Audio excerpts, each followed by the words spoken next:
They danced the tango in St. Peter's Square on Wednesday when the Argentine Pope turned 78. But the biggest birthday present may be the one he gave, the mediation of renewed diplomatic ties between the U.S. and Cuba. Francis talked about the deal publicly for the first time on Thursday. Tutti siamo contenti perché abbiamo visto. Today we are all happy because we saw yesterday that two countries which had moved away from each other for many years are taking a step closer. In Miami's Little Havana neighborhood, some of the pontiff's fans were full of praise. Really, he did a tremendous job. What others have been unable to do for so many years, the Pope achieved it.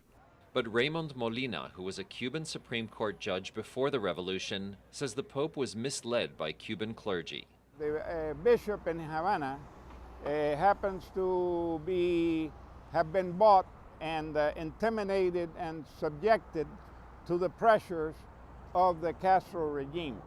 This Pope has tried to sow seeds of peace in the Middle East and looked for countries willing to take prisoners from Guantanamo.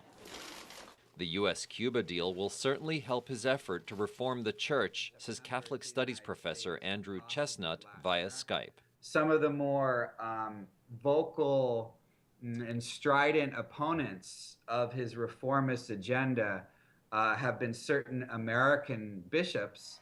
And I think this kind of, not universally, but very popular diplomatic victory puts him in a stronger position.